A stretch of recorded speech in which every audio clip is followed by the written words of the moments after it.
안녕하세요. 재미로 수학 업로드하는 재수없는 랑선생입니다.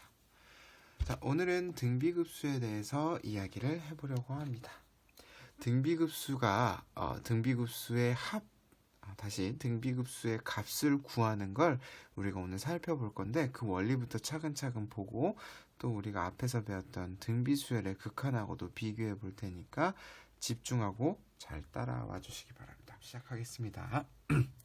자, 저번 시간에 급수를 어떻게 표현한다 라고 이야기를 했냐면, 바로 시그마 n은 1부터 무한대까지 an, 우리가 수열들을 다 더했을 때, 계속해서 더했을 때 그 값이 어떻게 되는지가 궁금하다 라는 게 바로 급수라는 이야기였고, 이 급수를 구하는 건 어떻게 하면 됐었어요? 부분합을 무한대로 보낸다. 그래서 우리가 부분합을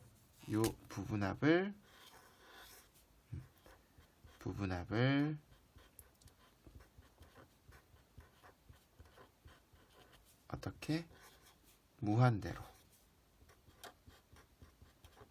부분합을 무한대로 보내서 계산을 한다 라는 이야기를 했었습니다. 자, 그러면 그 급수가 이제 등비급수란 얘기는 여기 있는 an이 바로 등비수열이란 얘기겠죠. 그래서 등비수열을 한없이 더했을 때 그 결과값이 수렴하는지 발산하는지를 알고 싶다라는 게 등비급수라는 거예요. 자, 그러면 등비급수를 제가 식으로 표현해 본다면 시그마 n은 1부터 무한대까지 a r에 n-1제곱이 될 건데, 이 친구의 계산은 역시 뭐가 되는 거예요? 부분합을 무한대로 보내는 거잖아요. 기억나시죠? 자, 그러면 등비수열의 부분합, 등비수열의 SN은 어떻게 공식이 됐었는지 기억하시나요? 네, 여러분들 다 기억을 하셔야 됩니다.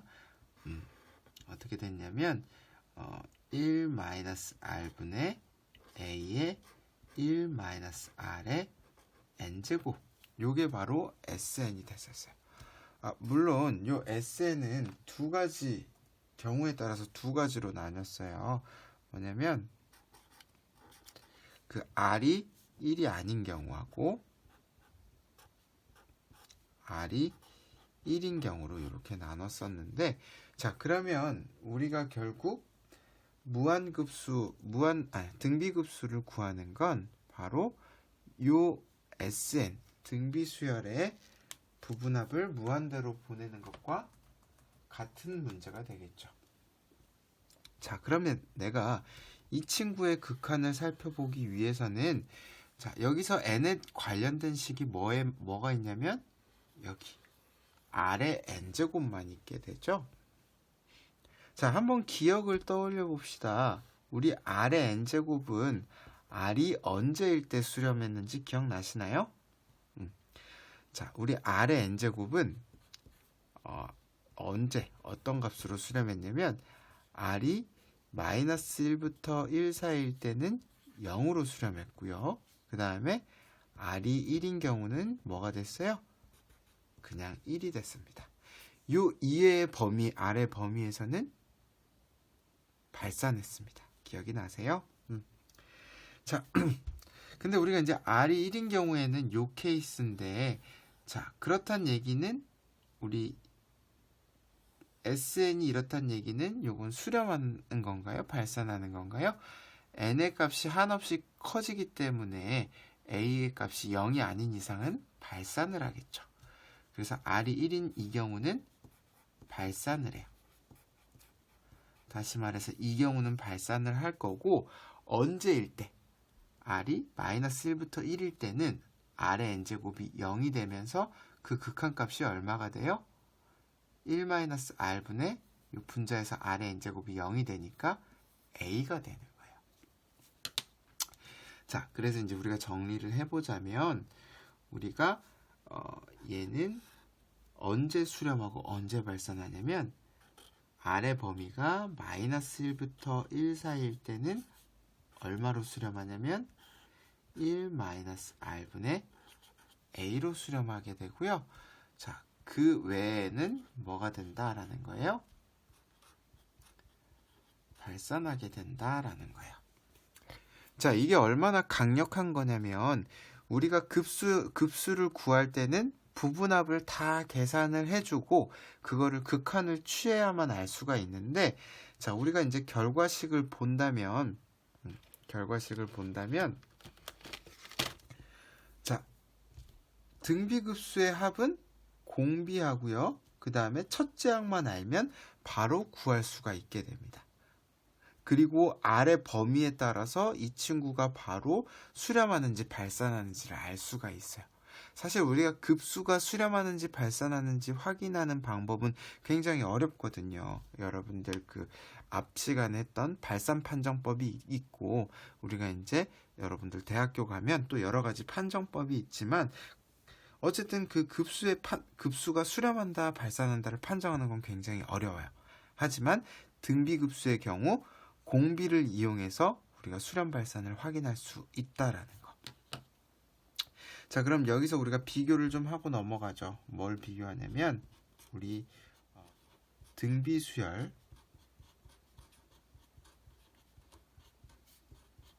극한에서의 수렴 조건은 어떻게 됐어요? 수렴 조건.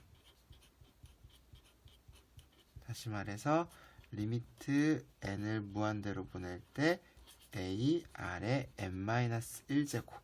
이 친구의 수렴 조건은 r이 -1부터 1일 때, 그쵸? 이렇게 될 때 0으로 수렴한다라는 걸 우리가 알 수가 있었죠. 우리 이제 편의상 a는 0이 아니라고 합시다. 자, 요거랑 우리가 이제 비교해서 알아두세요. 자, 등비급수의 수렴 조건. 등비급수의 수렴 조건은 수렴이란 말이 빠졌네요. 자, 등비급수 시그마 n은 1부터 무한대까지 a r의 n-1제곱. 이 친구도 편의상 a는 0이 아니라고 한다면 이 친구의 수렴 조건은 죄송합니다. 여기 1이 빠졌네요. 자, 등비급수의 수렴 조건은 등비수열의 극한의 수렴 조건과 다르게 어때요? 뭐가 빠지는 거예요? 네, 여기 보시면 1이 포함되느냐 포함되지 않느냐의 차이가 있어요. 이 차이를 여러분들이 기억을 해두세요. 이 차이를 여러분들이 한번 꼭 봐두시고요. 그리고 이렇게 됐을 때 수렴값은 얼마가 되는 거예요? 1-r분의 a로 수렴한다. 여러분들이 이 두 가지를 비교해서 꼭 알아두시기 바랍니다. 자, 그러면 우리가 이제 이 등비급수에서는 활용 문제가 또 많이 나와요. 활용 문제가 많이 나오는데 뭐 예를 들어서 도형이라든지 도형의 넓이, 도형의 길이, 넓이, 뭐 부피에 관련돼서 활용 문제가 많이 나오기도 하고요. 그 다음에 또 순환소수. 우리가 순환소수를 여태까지는 그 0.9하고 위에 점 찍힌 부분값이 1이다. 이런 걸 여러분들 중학교 때 배웠었죠. 무한소수. 이런 형태를 그냥 암기를 했었는데 이걸 등비급수로 우리가 증명을 할 수가 있어요. 그 값이 어떻게 나오는지를. 그래서 여러분들 이런 것들에 대해서 이제 배워볼 거고, 자, 도형의 길이, 넓이, 부피 이런 값들은 우리가 항상 첫 번째 항과 공비 a와 r을 찾아서 등비급수의 값을 여러분들이 구해주시면 됩니다. 자, 오늘은 그 내용 이해를 위해서 설명이 좀 길었어요. 설명이 길었는데 여러분들이 이제 반드시 기억하셔야 될 것만 좀 찍어드리자면, 자, 등비급수는 등비수열의 그 값을 극한으로 보낸 것이다. 그리고 우리가 이제 요러한 그 과정을 확인한 뒤에 어떤 결론을 얻었냐면, 자, r이 마이너스 1부터 1 사이일 때만 1-r분의 a로 수렴한다. 그 이후엔 발산한다. 라는 걸 하나 기억해 두시고, 두 번째, 자, 수렴 조건을 살펴보면 등비수열의 극한은 1이 포함되었는데 등비급수는 1이 포함이 되지 않는다.